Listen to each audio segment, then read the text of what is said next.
Hey, what's going on? Nick Unsworth here, and I'm a kick-ass business coach, and I'm on an absolute mission to help you find your purpose in life, to help you love what you do for work every single day, to help you be the rock star that you are meant to be, to make more money than you ever thought was possible, and to have more time freedom so you can actually enjoy the life that you're living. I'm here to help you set your life on fire. Hey, what's going on? Nick Unsworth here, and welcome to another session with us. We've got the one and only Gary Vaynerchuk on the line here with us today. What's going on, Gary? Things are great, my friend, and you? Doing awesome. So we're really excited to have Gary on the line, and he's got the company Vayner Media. He's also a New York Times best-selling author. One of my favorite books is Crush It, and also he's got Jab, Jab, Jab, Right Hook that just came out. And now this, I think, Gary, this might be my new favorite now, the new book. Well, I appreciate it, man. I have a feeling a lot of the Crush It crowd is going to really eat up Jab. It's in a weird way, kind of the modern day, Crush It in a lot of ways. That's kind of how I thought about it when I wrote it. And the things that people like from Crush It were the actionable kind of aspects of it. So I tried to do even more of it, which is why I did all those case studies. And I love it. And I think what's so cool about that, man, is that that's exactly what ties into this. Into this session here with you today, because this is really a drill down on how to rock it out with Twitter, And so what I'd like to start off with is just asking a real simple question, which is, as a business owner, sell me on why I should care about Twitter. Because Twitter is the one place where we can actually get consumer insights and people's points of view for free and not pay data companies. And we can action on them. We can jump into these conversations, and we're not a stalker, right? It's the one place where if you jump into somebody's conversation around, protein drinks or exercise regimens or anything in the world, that if you jump in and actually conversate to people around them talking about it, that they would view that as a positive, not a negative. Awesome. Okay, cool. And then as far as, what kind of results are possible or how have you used Twitter to grow your business? And, what for the small-time entrepreneur, for maybe a social media manager, large corporations, what's kind of the upside or the potential with Twitter as far as from a marketing perspective? Well, that's kind of what the jabs and the right hooks are about, right? The potential is endless. It just depends on if you're good at it. So, when you go in for the ask, when you go in and whatever that may be in one's business, whatever that converts becomes the potential. But that's like asking what the potential of a website is, or the potential of, a piano for a pianist, or a basketball for a basketball player. The potential is how you actually play it. I mean, there's clearly opportunity to do business on Twitter, but just the far majority of people are bad at it. Gotcha. And then maybe a rough example, or how are you using it with some of your clients, or like what kind of traffic, or is it something where they can hop on Twitter and work to get clients? So maybe like a local realtor could get customers in the first 30 days, or because sometimes in social media, it's like so hard. Yeah. I mean, from a tangible standpoint, the quicker you go in for the kill, the less you're going to actually convert. So it's really a patience game, which is why, very honestly, the far majority of the people that are listening right now are going to struggle with it, because I just know, and by the way, I know that because I've just been watching everybody roll through this. Everybody's struggling with it because nobody wants to throw the jabs. It's all about the right hooks. And so what I mean by that is, everybody just wants to say, buy my stuff. They don't actually want to put in, I put in years of tweeting with people without asking for anything in return. That's quite tough for most people. And so tangibly, there's two ways to go about it. You can build up your audience by putting out good content and eventually sprinkle in asks, whatever that may be. Or for a real estate agent, you could just go into Twitter search right now and search somebody that's talking about going to an open house, start a conversation with them, and they're already in your zone of actually looking to buy a house. And then, you may have to throw less jabs to get the right hook in. Same as a protein shake company. There's people talking about that out there. You can just go and jump into it. So same old game. Twitter is about listening and talking. It's the combination. It's salesmanship. It's why I like it so much. Awesome. And you actually, and from a previous conversation, and you actually like this as the number one, social network platform of choice to do business on, to build relationships on, more so than even Facebook. And why is that? what the previous statement was it's the only true social network. I mean, Facebook is used much more as a push content play than Twitter is. You know, I mean, you know, with dark posts and ads and all that, you know, Facebook's an incredible place to throw right hooks, and people do. To me, Twitter's an incredible place to throw both. I mean, Twitter's the most natural place to throw jabs because it's about listening. You can actually literally go. I mean, I went in and talked to people that talked about wine at scale. The problem is, and the reason I continue to get, you know, a lot of emails from people that have used this and have done it successfully and it's brought value to them, but a far less percentage of the overall people that read my theories or books, is that it's hard. Twitter's hard. It takes time. You either have to hire somebody or you have to put in the hours of work yourself. It's a human platform. Awesome, nice. Okay, cool. And then so from there, if we look at, you know, the next question being, if someone doesn't have a Twitter account yet, they're not on there right now, what would you recommend as far as the setup process? Is there anything that they need to know about setting up their first account? Just get a good name, you know, just get a name that is your name or your company's name. I don't think there's really anything else. It's you get a name and, you know, read up and watch videos and try to learn the culture. Maybe go to a conference or two, and just please know that you're going into a place that isn't like email marketing or banner retargeting or like dark post Facebook. This is a talking place. This is a watering hole. This is a cocktail party. You don't go to a cocktail party and give a presentation. Mm-hmm. Awesome. And then how about as far as like selecting the handle? I mean, is it would you encourage someone to use their personal brand if they're maybe a solopreneur, or just kind of what's your take on just the naming of the Twitter handle? always 1,000% am most interested in somebody using their actual name, because today might be the social media X, but tomorrow you might be the exercise Y. And so I'm a very big believer in using your name if you can pull it off. Oh, perfect. Okay.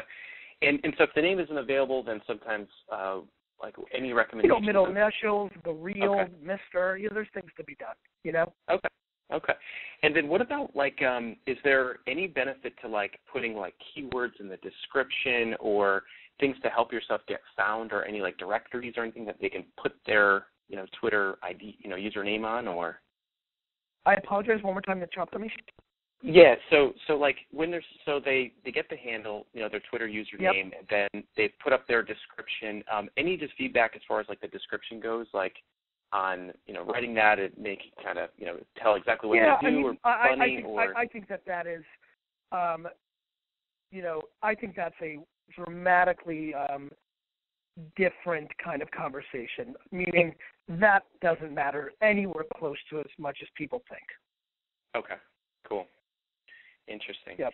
And is there and any, let me like explain that, why. Because it comes down to actually executing, you know? Yeah. It's not, you know, it's, you know, you could say that, you could say you're the jerk of the world, but, you know, words are cheap. Actions are the whole real game. Okay. And as far as, like, is there anything that someone could do to get their Twitter account, you know, to where it's either more, you know, I'm thinking about, like, for Google, like, there's keyword research for Twitter. Is there any way that, like, you could put something in your description so that people can have an easier time finding you on search, or just any of those kind of little... In theory, yes, but I'm telling you, and I think that's why I'm being so aggressive, I want people to realize Twitter is just different. You can do all that stuff on Google Plus and other things of that nature. Twitter is talking and building relationships. It really is. And then, I mean, listen, what you do for a living by giving forward and then asking for in return, you know, on a micro level, that's what Twitter is. On a scale level, that's what Twitter is. It just takes a lot of time. Yeah. Okay. And then this is just, you know, just a quick one, but what about the background image? Any just recommendations on what people should do for putting up the background image? Let's just say if they're a solopreneur. Everything is mobile now. I don't even care about my background image. My background image doesn't even crop properly right now. That's what I think about it. Awesome. Cool. All right. Sweet. So now let's just picture the person now has a Twitter account, and then what? So what's your, you know, first steps of getting started, and what's the first thing that you would advise someone to do to kind of prime the pump and get rolling? Twitter.com/search, the number one website on the internet. You can search anything people are saying. And so right now I'm sitting here talking to you, and I'm putting in drinking wine, or, you know, drinking a smoothie, right? Yep. So I'm typing it in, and here we go, results, real-time marketing here. At the top, it says the top results. I'm going to hit the one that does all results. And first person, cold, and I'm drinking my smoothie, shrugs. It's just my favorite, right?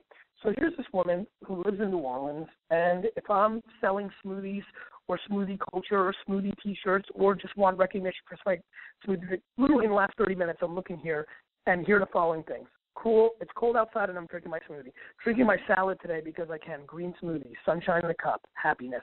Drinking a strawberry apple banana smoothie. Frankly, it's not that outrageous. You know, how is Nicole drinking my smoothie right now? I'm drinking a smoothie wearing flip-flops and have wet hair. I belong in California, not in Washington. These are people that are talking about it, and you as a smoothie retailer, purveyor, expert, blogger can jump in and say, now this is where the jabbing and right hooking comes in. You don't go say, oh, sign up for my smoothie course where I deliver smoothies, 3 of them each month for you along with this content. That's silly. You're trying to close on the first move. It's a 19-year-old dude move. It's a douchebag move, right? Get it? Yep. What you do is you say, to the girl that said should be in California, Washington, if you're in California, like San Diego, you say, hey, wish you were here with us as well, wink. You're creating context. You're jabbing, right? Mm-hmm. And that's what you do. And it's kind of like girl and guy dynamics. You can't just roll up on a girl at the bar and ask her to leave with you, unless you look like you, Nick. You can't pull that off every time, So it gotta still have doesn't some. work. So you've got to have some game. You have to have some romance, and you have to bring some value, and hopefully lots of it. And so what I love about this is that this is, by saying jab, it's like the give first, and it's building real rapport. And so, this kind of ties into the next question, which is about content and what to do. And so really your content is just being a friendly guy and just putting yourself in the right environments in front of the right people using the Twitter search to have the conversations, but then to just do it real human to human and just having as if you're building I'm not looking to be like the Mother Teresa here. This is about business, but it's okay if they don't convert. Meaning, I don't have expectations. I just know it works. Yeah. And so basically, from a first step standpoint, it's like you're coming in, you're using the Twitter search, and then I hear it in the industry, people are listening first, and so by listening, you're using the search, you're kind of seeing the conversation about smoothies. If you're, Smoothie Allen or that company, or you're searching for your niche, are you searching for? Tell me about the process of keywords. You're typing in. It's a whole different art, right? It's what somebody that you're looking for would actually say versus a key term.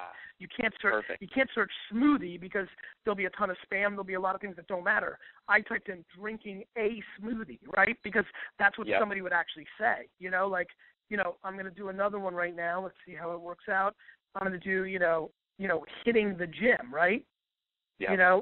And so those are the things that let's see what it does. Hitting. So cool. So it's almost like, we've got to always remember what network we're on, right? And so for Google, right, you've got to completely think about what they're typing to solve a problem. And Gary, this is awesome. I mean, this is talking about what are the things that people actually would have come out of their mouth or as a tweet.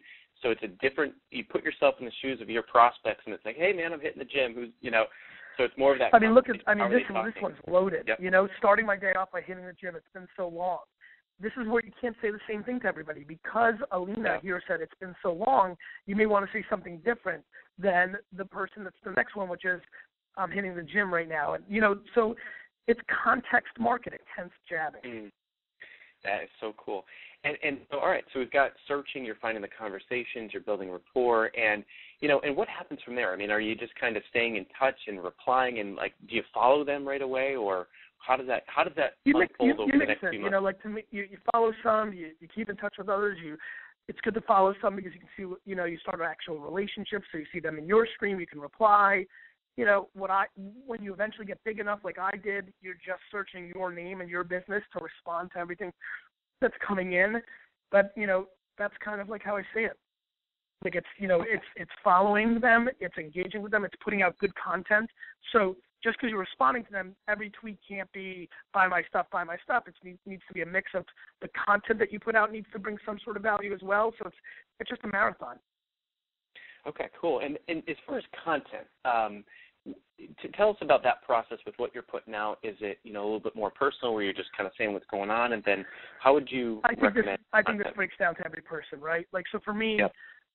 I'm building my personal brand and things of that nature. But, the important part is that you've got to do what's right to you. So I talk about the jets and root beer and other things, not just the stuff I sell. For my businesses that I work with at VaynerMedia, they're logos, they're actual businesses, they're a gym, they're a nutrition company, and there you just need to kind of think about who your consumer is and act like one of them, become like one of the friends that they would want to hang out with.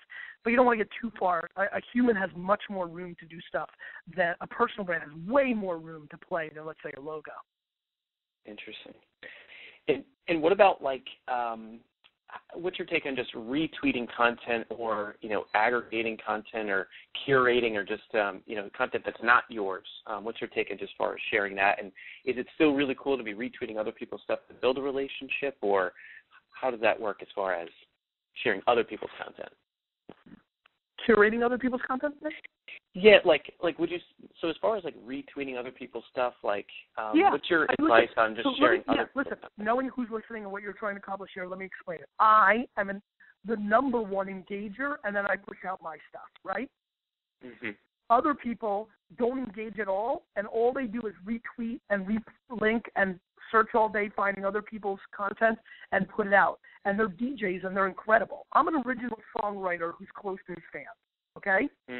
Yep. Other people win by being a DJ, taking other people's content and regurgitating it and saving people a lot of time. So they bring value. I bring value by bringing emotional, actual relationships.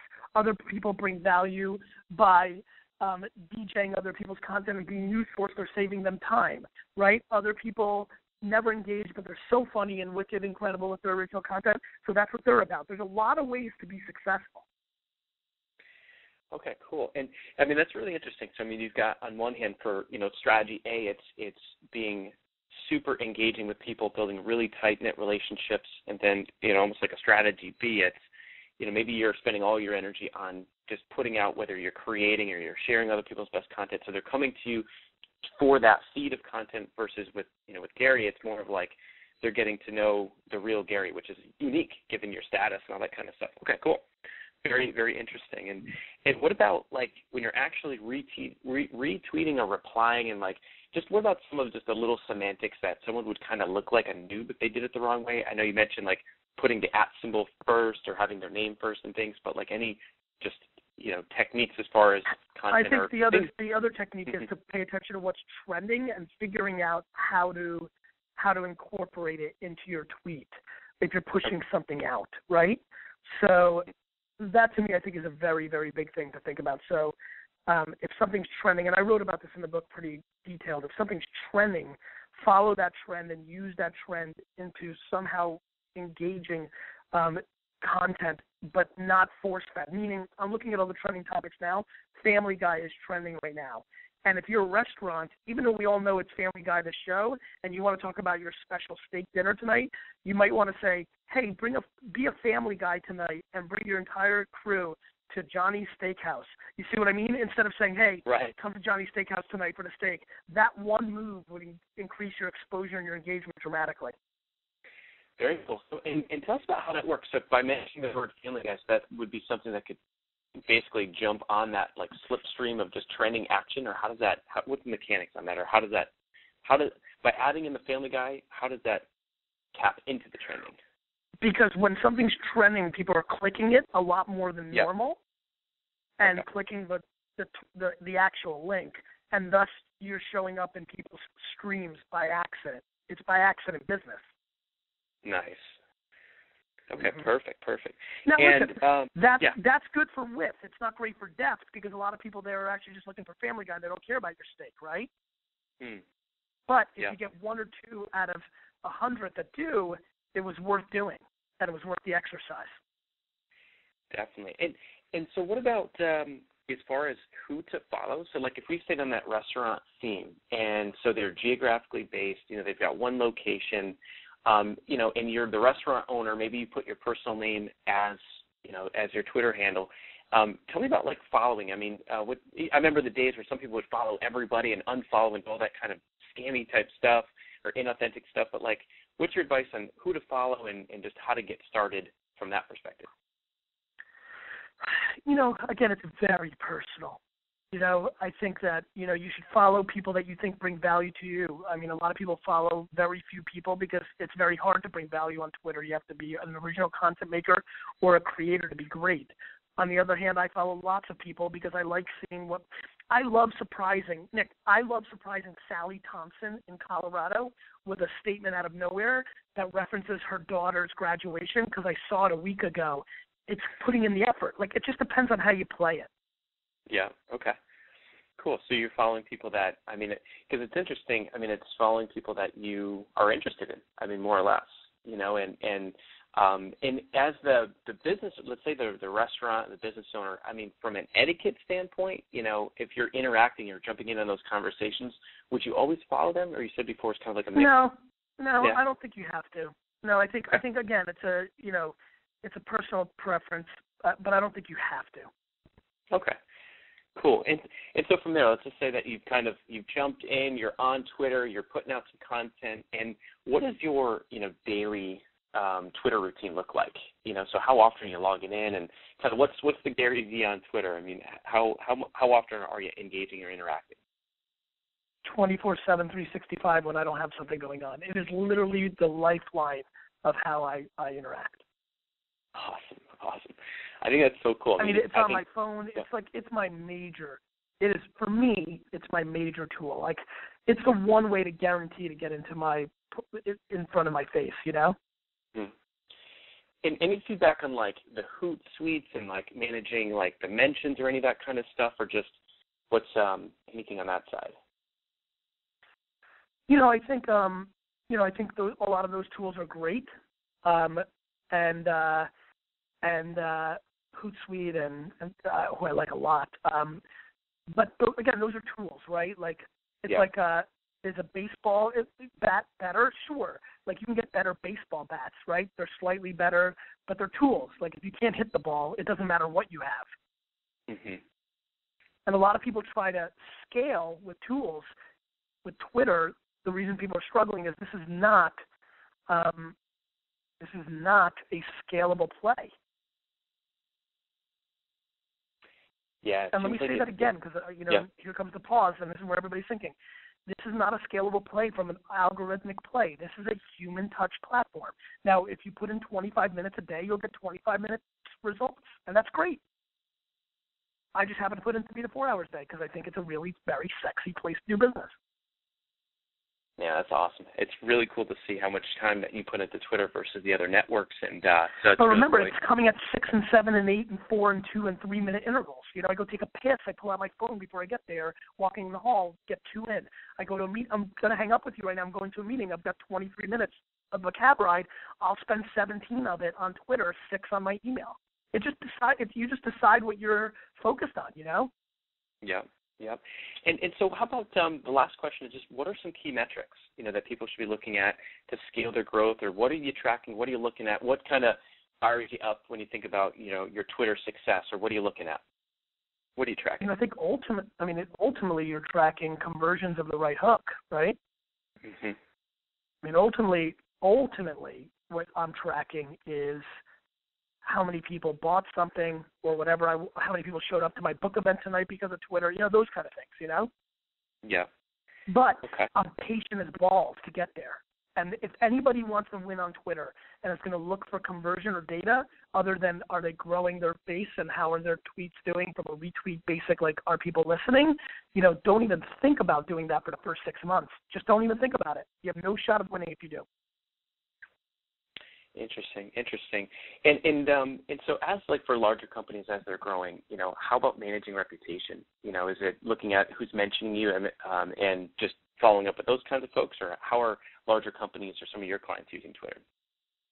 Yeah, I think that's right.